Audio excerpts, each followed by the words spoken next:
Fala, Fogão! Nessa próxima segunda-feira, 4 de janeiro, Ducésio Melo enfim assume como novo presidente do Botafogo, para iniciar o seu mandato que vai até 2024. E para começar bem esse mandato, com a missão de profissionalizar a gestão alvinegra, uma grande promessa de campanha do Ducésio, ele recebeu do seu grupo de transição algumas recomendações de ações emergenciais e recomendadas para serem implementadas já nos primeiros 100 dias de mandato, um período muito importante que é quando você dá o tom aí para todo o clube de como vai ser essa gestão. Já já vou comentar isso em detalhes para vocês. Outro ponto que eu quero destacar é que em entrevista recente para a Rádio Globo, o Barroca viu desequilíbrio na competição interna do elenco, ou seja, os titulares não têm nos reservas muita sombra assim para poderem se sentirem ameaçados. Já já também vou falar sobre isso. Para fechar, eu quero destacar que o João Paulo, pelo menos no sistema de contratos da FIFA e da CBF, voltou a ser jogador do Botafogo. Agora fica aquela questão, ele vai ser vendido para o Seattle Sounders, equipe dos Estados Unidos onde ele estava atuando, ou ele de fato vai voltar a vestir a camisa do Botafogo? Tudo isso eu vou comentar para vocês, só que claro, depois da vinheta.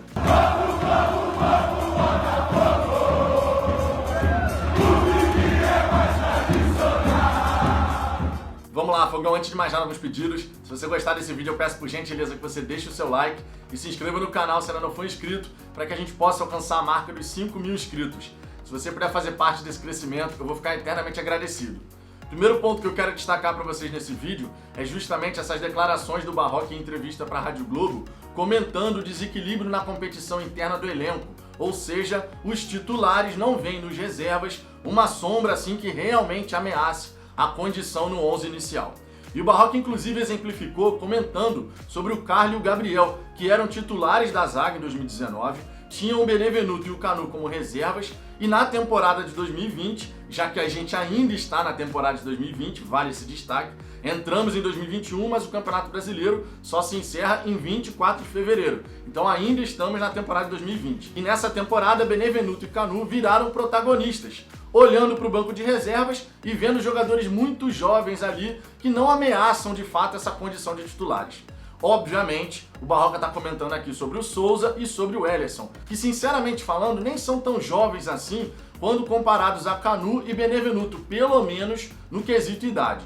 Obviamente que o Souza ainda não foi experimentado muitas vezes na equipe profissional, o mesmo vale para o Ellerson, jogaram aí uma partida praticamente, né? Não tiveram uma sequência, mas o fato é que o Barroca enxerga uma ausência de competição interna justamente para que os titulares se sintam mais ameaçados e com isso você eleve o nível de jogo da equipe. Pelo que parece, o Barroca não considera o Foster para ser titular da zaga. Afinal de contas, quando ele deu esse exemplo, ele comparou Canu e Benevenuto com reservas mais jovens, o que não é o caso do Foster. Foster tem 30 anos de idade, atuou como lateral, já atuou como volante, como zagueiro, mas ao que tudo indica, segundo essa declaração, essa comparação do Barroca, o Foster não é visto por ele para ser uma alternativa para titularidade na zaga. Ou seja, a nossa zaga vai seguir sendo Canu e Benevenuto, ao que tudo indica. Mesmo o Benevenuto vindo falhando assim sistematicamente, a gente sabe disso. Enfim, o Barroca viu essa falha de elenco, eu não preciso ficar comentando aqui sobre a falha de planejamento de elenco que a diretoria do Botafogo fez no ano de 2020. A gente realmente meteu os pés pelas mãos, mais uma vez, temporada após temporada. A gente vê isso acontecer e o Barroca, que chegou muito depois, tá, das contratações que foram feitas, da montagem do elenco, identificou essa ausência de competição interna, o que pro Botafogo é ruim, porque quando você tem um elenco ali que internamente os jogadores entendem que estão brigando por posição, isso naturalmente eleva o nível de jogo. E a gente não viu isso de fato acontecer na temporada de 2020. Outro ponto que eu quero destacar aqui para vocês é esse retorno do João Paulo. Pelo menos no sistema de contratos da FIFA e da CBF, o João Paulo voltou a ser jogador do Botafogo, já que o contrato de empréstimo foi encerrado agora em 31 de dezembro. Isso não significa dizer que o João Paulo vai voltar de fato a vestir a camisa do Botafogo. O jogador pretende ficar nos Estados Unidos e o Seattle Sounders, equipe que ele defendeu por lá, já deixou bem claro que espera contratar o jogador.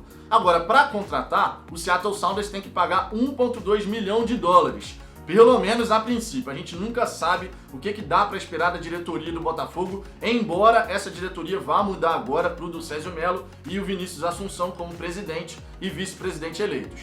Agora é aquela história, o Botafogo está sempre precisando de dinheiro e as equipes que vão contratar os jogadores do Botafogo sabem muito bem disso. O Seattle Sounders também sabe disso.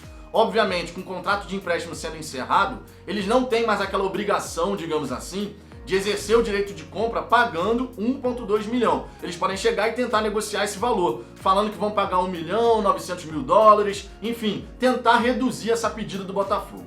Num primeiro momento, o Botafogo bateu o pé e disse que não aceitaria menos que 1,2 milhão de dólares. Porém, com o contrato de empréstimo sendo encerrado, eu sinceramente não duvido que o Seattle Sounders tente reduzir esse valor e que o Botafogo, eventualmente, precisando de grana, acabe aceitando a oferta.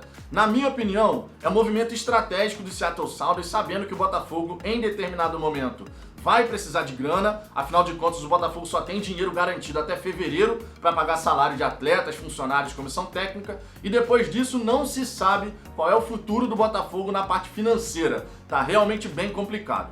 Vamos ter que aguardar, muito dificilmente o João Paulo vai voltar a vestir a camisa do Botafogo, mas nesse momento, como ele tem contrato até o fim desse ano de 2021, o João Paulo é jogador do Botafogo. Não pode voltar a vestir a camisa do Botafogo agora no Campeonato Brasileiro, porque o prazo de inscrição já se encerrou, mas para o Carioca, se nada for decidido, o João Paulo vai voltar para a equipe e obviamente vai jogar. Para fechar, eu quero comentar com vocês essa questão do grupo de transição do Dursésio, que fez algumas recomendações, sugeriu algumas ações emergenciais e recomendadas para os primeiros 100 dias de mandato. Justamente um período que é muito importante para qualquer governo, seja no Botafogo, na prefeitura da sua cidade, governo estadual. Os primeiros 100 dias costumam ditar o tom que a gestão vai seguir. E justamente por isso o grupo de transição sugeriu ao Dursésio a revisão de todos os contratos do Botafogo. Ou seja, contratos com jogadores, contratos com pessoas, empresas, todos os contratos. Porque, segundo informações internas, foram constatados que existem contratos ali que não foram feitos dentro de uma conformidade ideal, ou seja, tiveram erros, em outras palavras.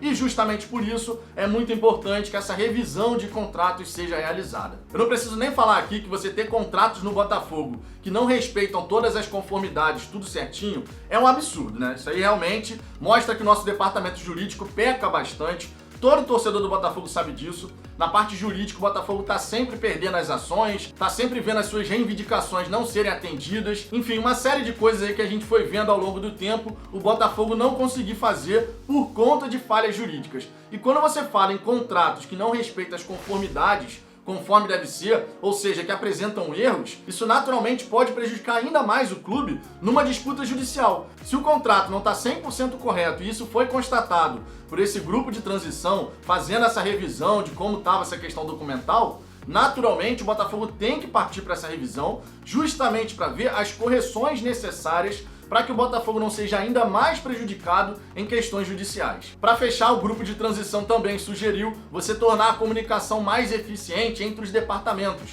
Foi constatado que no Botafogo, um departamento não se comunica tanto assim com o outro. E quando a gente fala de um clube que tem departamento financeiro, comercial, administrativo, jurídico, entre outros, é fundamental que os departamentos se comuniquem entre si. Caso contrário, o Botafogo vai cometer falhas de gestão, conforme acontece sempre, justamente porque um departamento não tem as informações do outro.